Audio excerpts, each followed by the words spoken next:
Bom, então vou fazer a leitura do Evangelho de João, capítulo 10, versículos 1 a 5 e depois do 14 ao 16. Eu lhes digo a verdade. Quem entra no curral das ovelhas escondidas por sobre a cerca, em vez de passar pela porta, é certamente ladrão e assaltante. Mas quem entra pela porta é o pastor das ovelhas. O porteiro lhe abre a porta, e as ovelhas reconhecem sua voz e se aproximam. Ele chama suas ovelhas pelo nome e as conduz para fora. Depois de reuni-las, vai adiante delas, e elas o seguem porque conhecem sua voz. Nunca seguirão um desconhecido. Antes, fugirão dele, pois não reconhecerão sua voz. Eu sou o bom pastor. Conheço minhas ovelhas e elas me conhecem. Assim como meu Pai me conhece e eu o conheço, e eu sacrifico minha vida pelas ovelhas. Tenho outras ovelhas que não estão neste curral. Devo trazê-las também. Elas ouvirão minha voz, e haverá um só rebanho e um só pastor. Pai, muito obrigada, Deus, pela tua palavra. Muito obrigada porque nós podemos entendê-la e porque o Senhor escolheu, Pai, se acomodar para que as nossas mentes pudessem entender quem o Senhor é. Eu te peço que o Senhor nos guie nesse momento de mensagem, esteja com o Abner, Pai, filtrando tudo que vai sair pela boca dele, e que essa palavra, Deus, possa nos edificar enquanto igreja, enquanto seguidores de Cristo, Deus. Em nome de Jesus. Amém. Amém. Bom dia, queridos. Muito bom poder estar novamente com vocês. A gente vai conversar um pouco dentro dessa ideia da espiritualidade e do cuidado. A nossa ideia hoje, de forma simples, espero ser razoavelmente breve, mas a nossa ideia é olhar, num primeiro lugar, para o cuidado, a forma como Deus cuida de nós, e a partir daí a forma como nós, como seguidores de Jesus, como discípulos de Cristo, devemos também exercer o cuidado, especialmente uns para com os outros. Eu vou fazer uma extrapolaçãozinha também em algum momento. Antes de a gente entrar propriamente no texto que nós acabamos de ler, de João 10, eu gostaria de retomar algumas noções que estão presentes em um outro capítulo que talvez alguns de nós não nos lembremos muito bem desse capítulo como um todo, mas com certeza a maioria de nós conhece alguns trechos presentes nele, que é no livro de Isaías, capítulo 40. É um capítulo do qual muitas coisas são utilizadas em várias situações diferentes. Eu me lembro de já ter ouvido... Bom, nesse capítulo de Isaías 40 tem aquela própria noção da vocação de João Batista, que aparece depois nos evangelhos: preparem um caminho no deserto para o Senhor. É um texto que, naquele discurso bastante famoso do Martin Luther King, Eu Tenho um Sonho, ele cita um trecho desse capítulo 40 de Isaías também. E a ideia, a estrutura básica do que está acontecendo nesse momento, só para a gente ter essa noção, é um momento em que acontece uma espécie de uma virada no livro de Isaías, que aconteceram uma série de profecias sobre o que aconteceria com o povo como resultado dos pecados do povo. O profeta traz uma série de avisos, mas nesse momento do capítulo 40, ele inicia falando: consolem o meu povo, falem com carinho a Jerusalém, digam-lhe que seus dias de luta acabaram e que seus pecados foram perdoados. Sim, o Senhor a castigou em dobro por todos os seus pecados. E o capítulo segue falando sobre a grandeza, a soberania de Deus, sobre como, apesar de nós sermos como a erva do campo, como as flores que murcham rápido e secam, mas a palavra de Deus permanece para sempre, as promessas que Deus fez não podem ser abaladas, e esse mesmo Deus Todo-Poderoso que é descrito no capítulo, ele aparece no versículo 11 como um pastor. E aí a gente tem uma ligação com o capítulo 10 de João, que é o que a gente vai trabalhar mais profundamente. Mas eu vou ler, então pedir para quem tiver com a Bíblia fácil e quiser acompanhar essa leitura, Isaías 40, 10 e 11. Quem não quiser, presta atenção na leitura desse trecho. Sim, o Senhor soberano vem com poder, com um braço forte governará. Vejam, ele traz consigo sua recompensa. Como pastor, ele alimentará seu rebanho, levará os cordeirinhos nos braços e os carregará junto ao coração. Conduzirá ternamente as ovelhas com suas crias. Então, eu quero que essa imagem do próprio Deus como o pastor do povo, que carrega o povo como um cordeiro nos ombros, esteja presente na mente de vocês, no coração, na medida em que a gente olhar um pouco também para esse trecho do capítulo 10 de João. E o texto ele tem uma estrutura que, para nós, muitas vezes, quando a gente olha a partir da nossa perspectiva de pessoas numa realidade urbana no século XXI, tem vários dos trechos das coisas que estão acontecendo nesse texto que a gente não consegue entender muito bem. Jesus está falando a respeito de ovelhas, e aí de repente ele fala que ele é a porta, e a gente fica, velho, o que está acontecendo, do que ele está falando? A gente vai passar um pouquinho por esse texto. Uma das coisas que eu acho muito interessantes, muitas vezes a gente já ouviu essas noções de alguma forma sobre como o que significa ser uma ovelha, o que significa o cuidado que o pastor tem que ter para com a ovelha, por que ao longo das escrituras, no Antigo Testamento, muitas vezes aparece essa noção de Deus como pastor e Israel como seu rebanho, e no Novo Testamento o próprio Cristo assumindo a figura pastoral. Eu gostaria de mostrar um pouquinho rapidamente um trecho de um primeiro vídeo. Eu vou mostrar mais um trecho de mais um vídeo daqui a pouco também. Falando sobre... Opa, acho que eu fechei o vídeo que eu pretendia mostrar. Ah, não, tá aqui.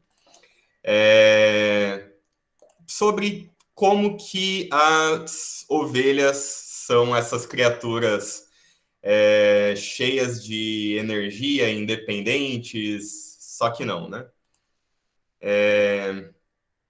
Então, isso aqui é uma cena, eu acho que eu coloquei sem o áudio mesmo, como eu gostaria. É uma cena de um rapaz fazendo a tosa de uma ovelha. Eu tive a oportunidade, o privilégio uma vez de presenciar uma cena dessas ao vivo. E aí, como vocês podem ver, a ovelha está ali apoiada nas pernas do rapaz e ela simplesmente não consegue reagir. No momento em que eu vi presencialmente isso, o pastor, inclusive, para mostrar como realmente a ovelha não conseguia fazer absolutamente nada, ele ia, dava um passinho para trás e a ovelha caía na perna dele, ficava lá e não conseguia ter reação nenhuma, assim. Absolutamente nenhuma reação. Inclusive, eu, procurando um pouco sobre isso também, vi ontem alguns vídeos de ovelha que, quando a ovelha cai de costas, ela só não consegue levantar, via de regra, ela não consegue virar de volta. Não é como um cachorro, um gato que deita para cima, fica mostrando a barriga e vira na hora que ele quer. Ela caiu de costas, ela literalmente corre o risco de morrer se alguém não for lá ajudar ela, porque ela não consegue desvirar. Enfim, a ovelhinha sendo tosada só ali, sem reação, na calma e serenidade, esperando para ver o que vai acontecer. E essa é a imagem que eu gostaria que acho que é importante a gente ter essa imagem em mente, né? O que significa dizer que nós somos ovelhas no rebanho do nosso Deus? Significa basicamente que a gente não consegue nem fazer uma coisa que deveria ser tida como básica, que é você caiu de costas, você não consegue se desvirar sozinho. A gente precisa do pastor, do bom pastor, do próprio Deus, nos ajudando a fazer absolutamente tudo aquilo de que nós precisamos. E no texto de João que a gente leu, aparece essa imagem. Eu lhes digo a verdade, quem entra no curral das ovelhas, as escondidas, é ladrão e assaltante, mas quem entra pela porta é o pastor das ovelhas. O porteiro lhe abre a porta, as ovelhas reconhecem a sua voz e se aproximam. Ele chama suas ovelhas pelo nome e as conduz para fora. E aí vem um trecho de um segundo vídeo que eu gostaria de compartilhar com vocês. Esse sim, colocar junto com o áudio para vocês poderem acompanhar. Basicamente, o que acontece nesse vídeo são algumas pessoas que estão numa região com algumas ovelhas e algumas pessoas diferentes vão tentar imitar o chamado do pastor para ver o que acontece. E no final, o próprio pastor das ovelhas vai e chama as ovelhas. E aí a gente vê o que acontece também. Então, primeira tentativa. Acho que tá sem som. One more time.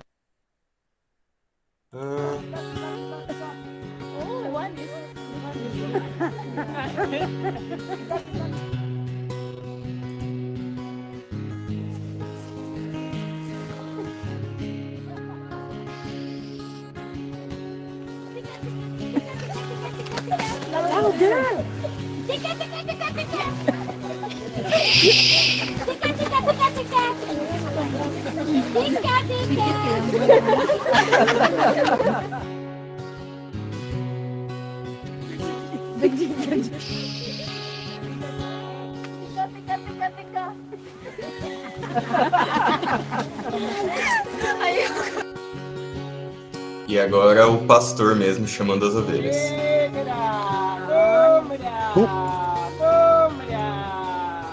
Look at them, look at them.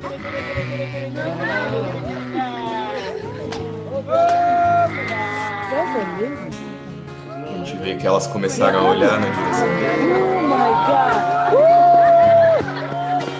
Oh my God! I can't believe it! Oh my God! He's so high. Oh my God! This is amazing! One more! E aí a gente consegue ver esse contraste do chamado quando é feito por uma pessoa qualquer e quando é feito pelo próprio pastor das ovelhas. E, na verdade, mais do que isso, inclusive, existem relatos, eu vi alguma coisinha nesse sentido, no contexto da Palestina, gente que viajou para lá e que via ovelhas ou cabras em algum lugar e aí tentava chamar, e quando os bichos, se eles estivessem muito perto e uma pessoa estranha começasse a chamar, eles simplesmente saem correndo. Então, é exatamente isso que Jesus está falando aqui, é o que, na visão, na mentalidade daquelas pessoas que estavam ouvindo a ele, era algo que era básico, era bem conhecido, assim.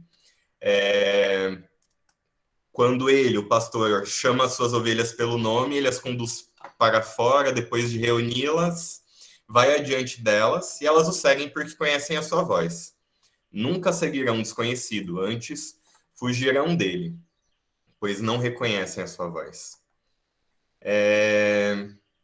E Jesus, mais adiante, ele vai falar lá na frente, nesse texto, no versículo 27, ele diz que as minhas ovelhas, ele diz, ouvem a minha voz, eu as conheço e elas me seguem. Acho que uma primeira coisa dentro disso, para a gente pensar um pouco a respeito, é justamente essa questão de que por que, afinal de contas, as ovelhas, quando ouvem a voz do pastor, elas seguem o pastor? Porque o pastor está ali junto com elas, o pastor leva o alimento para elas, cuida delas, o pastor, no cenário da Palestina, onde tinham predadores prontos para atacar, o pastor muitas vezes lutava contra os lobos. A gente vê, por exemplo, nos livros de Samuel, em 1 Samuel, o relato que o próprio Davi faz de que ele lutou contra um urso e lutou contra um leão para poder defender as ovelhas. Então, as ovelhas reconhecem que o pastor é aquele que está cuidando delas. E eu acho que nós precisamos manter os nossos olhos abertos, os nossos ouvidos bastante atentos para ouvir a voz do bom pastor. E quando a gente não ouve muito bem, o próprio Deus muitas vezes ele age de formas que nós não gostaríamos muito que acontecessem, mas de forma a nos chamar de volta para perto. Quero ler também um trecho de um comentário do William Barclay. Ele está aqui relatando uma experiência de uma dessas pessoas que viajou para a região da Palestina e que está dizendo o seguinte: às vezes ele, o pastor, fala com elas, ou com as cabras aqui, nesse caso que ele está falando, em uma voz, com um canto alto, meio estranho, da forma como a gente ouviu um pouquinho no vídeo também. Vou pular um trechinho. As palavras eram sons animais arranjados em alguma ordem, de alguma forma. Ele falava e rapidamente as ovelhas ou as cabras começavam a virar a cabecinha, olhar na direção dele, mas elas não obedeciam. Então imagina as cabrinhas ali na região da Palestina, no caso, uma região que é um pouco mais desértica, muito montanhosa, com um pouco de grama aqui e ali, um pouco de vegetação aqui e ali para as ovelhas ou as cabras, no caso desse relato, se alimentarem. E elas estão ali comendo, o pastor começa a chamar, elas simplesmente ignoram.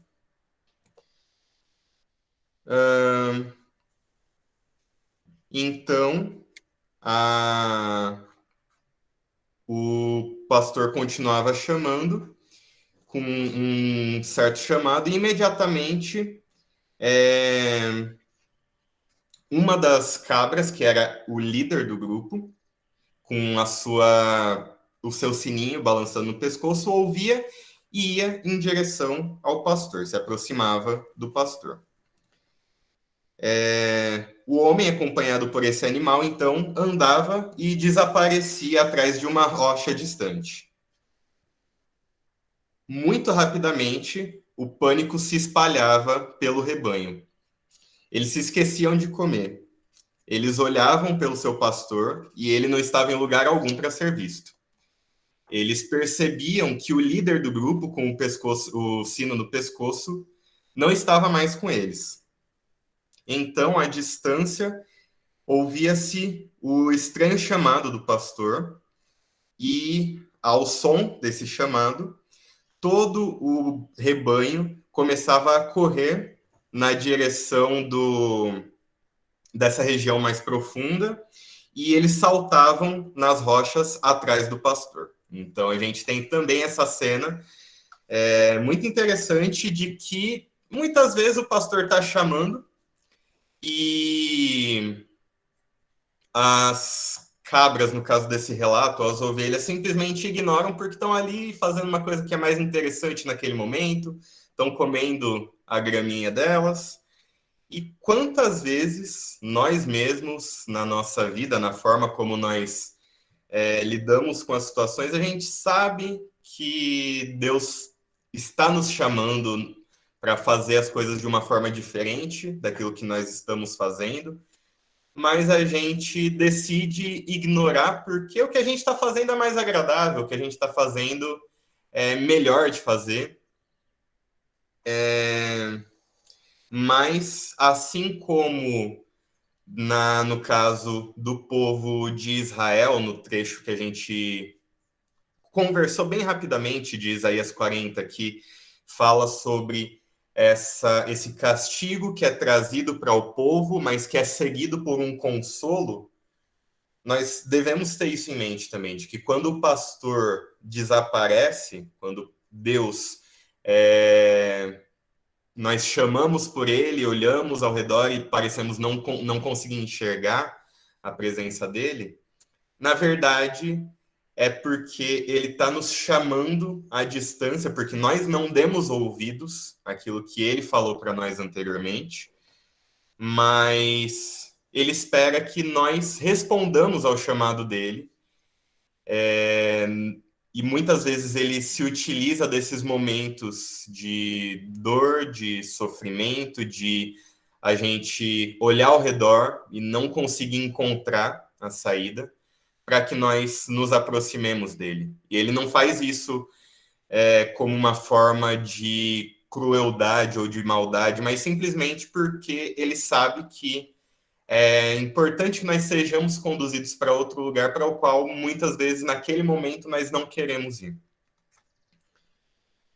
E esse afastamento de Deus, assim como a gente pode olhar para a própria cruz de Cristo, no momento em que o próprio Jesus clama a Deus, meu Deus, por que me abandonaste? Naquele momento, sim, nós podemos entender que o virar as costas de Deus para Jesus era aquilo que cada um de nós merecia. Cada um de nós merecia o silêncio de Deus, cada um de nós merecia o Deus estar distante, mas por causa daquilo que Jesus fez por nós, nós somos chamados a nos aproximarmos dele novamente, e Deus nos chama de trás da rocha, à distância, para que nós possamos caminhar para mais perto dele. Com relação, eu vi que o Ageu falou um pouquinho a respeito da porta, um pouco mais adiante também no texto de João 10, quando Jesus está falando a respeito da porta das ovelhas, tinham dois contextos, duas situações diferentes nas quais as ovelhas podiam ficar dentro de um certo cercadinho. Uma primeira situação era quando estava dentro do vilarejo, na zona com outras pessoas ao redor, que tinha uma espécie de um cercado comunitário, que tinha uma porta, um porteiro que estava ali cuidando para que as ovelhas só entrassem ou saíssem quando tivessem acompanhadas do pastor. Mas quando tivesse numa região afastada, na região desértica, nessa situação não tinha uma porta propriamente dita. Tinha o cercado, em alguns lugares havia esses cercados construídos, e tinha uma passagem no cercado pelo qual as ovelhas podiam entrar e sair. E quando era para elas ficarem lá dentro, o pastor colocava as ovelhas para dentro, conduzia todo o rebanho para dentro, e ele mesmo ficava lá na passagem para impedir que as ovelhas saíssem se elas não deveriam sair, por um lado, e por outro lado, para proteger, para impedir que ou ladrões ou que predadores pudessem entrar e atacar as ovelhas. Então, nessa situação, retirado no meio do deserto, o próprio pastor servia como a porta que guardava, que protegia as ovelhas. E Jesus fala a respeito disso. Eu sou a porta, ele diz no versículo 9. Quem entrar por mim será salvo, entrará e sairá e encontrará pasto. Quem entrar por mim, quem passar através desse refúgio que eu mesmo sou, que eu mesmo provejo, então vai ter o pasto à sua disposição, vai ser salvo, vai estar protegido. E o texto segue falando: eu sou o bom pastor sacrifica a sua vida pelas ovelhas. O próprio Jesus é aquele que se oferece para cuidar de nós, assim como Davi, que lutou contra o urso e contra o leão para proteger as suas ovelhas. Cristo, o filho de Davi, é aquele que luta contra todo o mal, mas ele faz isso de uma forma ainda mais profunda.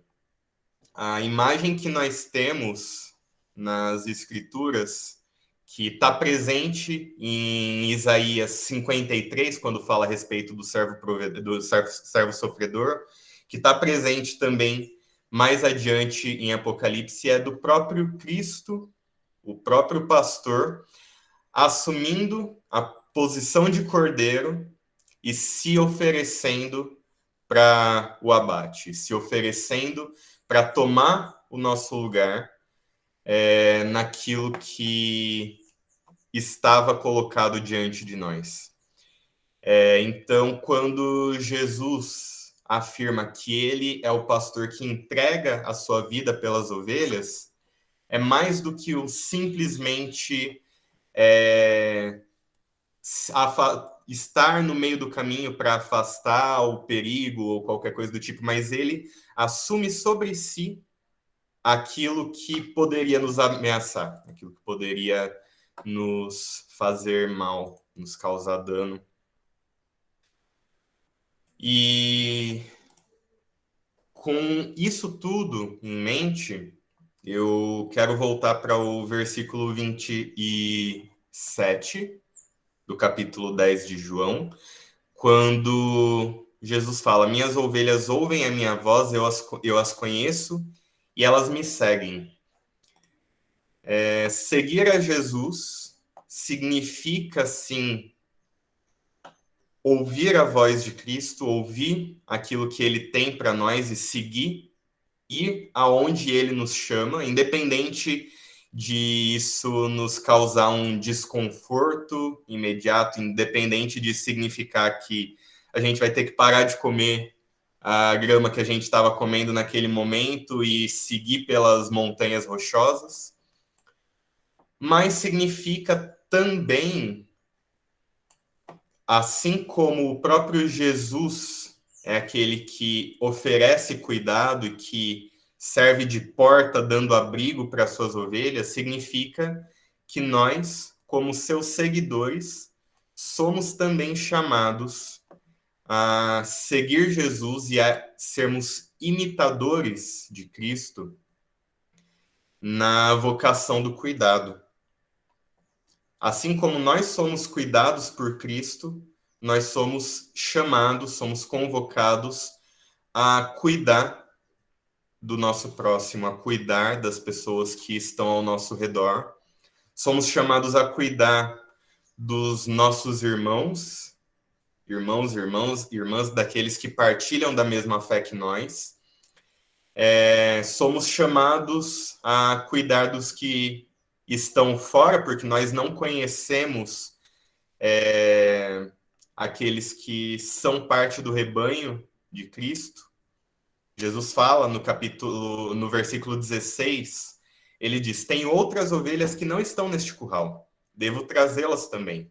Elas ouvirão minha voz e haverá um só rebanho e um só pastor. E nós somos chamados a fazer parte desse processo de atrair outras ovelhas para o rebanho de Cristo. Somos chamados para ser um povo separado, um povo atraente, pelo qual a voz de Jesus possa ser ouvida. E isso se dá através das nossas palavras, através do anúncio da mensagem do Evangelho, através da proclamação da mensagem das boas novas. Mas isso também se dá através do cuidado de diversas formas. Por exemplo, através do alimento. Jesus fala que ele é a porta e aqueles que entram através dele vão encontrar pasto.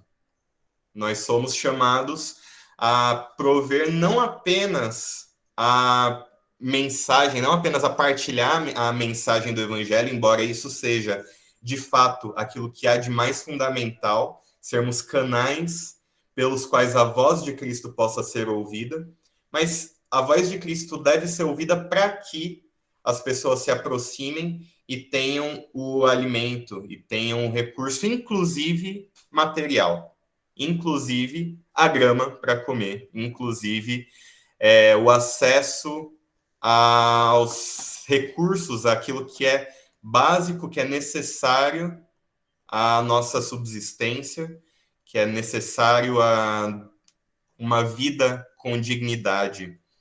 Então, viver uma espiritualidade do cuidado significa reconhecer o cuidado que Cristo já tem por nós, reconhecer aquilo que Deus já fez em nosso favor, reconhecer que Cristo se entregou por nós e sermos canal para cuidar daqueles a quem Cristo deseja que nós cuidemos, aqueles a quem Ele quer chamar também para participarem do seu rebanho. E como eu tinha antecipado, eu gostaria de fazer uma pequena extrapolação do conteúdo desse texto. É algo que não está diretamente colocado no texto, mas que indiretamente nós podemos pegar a partir daí essa noção de que se nós somos chamados para prover, para cuidar através também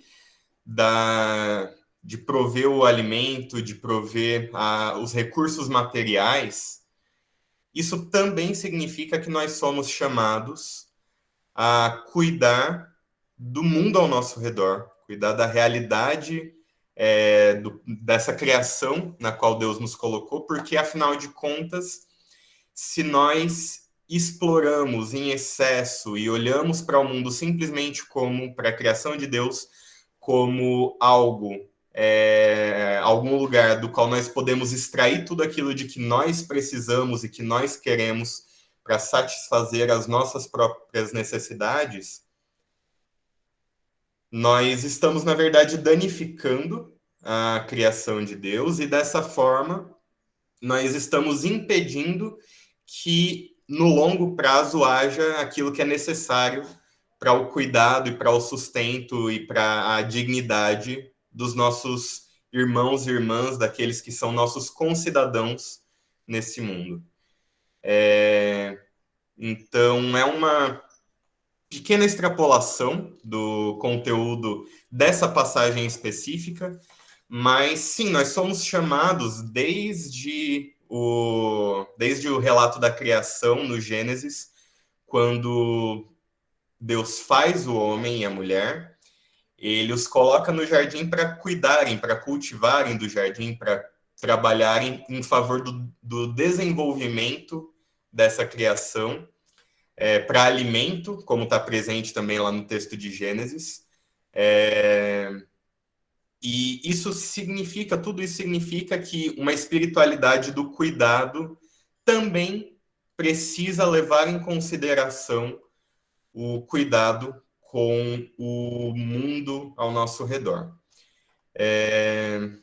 Mas a ideia, a noção básica que eu gostaria de compartilhar com vocês é essa: nós precisamos incorporar, compreender na mente, mas especialmente no coração, o cuidado que o próprio Cristo, como bom pastor, tem para conosco, e a partir daí, cuidar do nosso próximo. E o cuidado do próximo também deve passar pelo cuidado com o nosso entorno, cuidado da nossa própria casa, o cuidado dos ambientes em que nós nos encontramos e o cuidado da criação como um todo.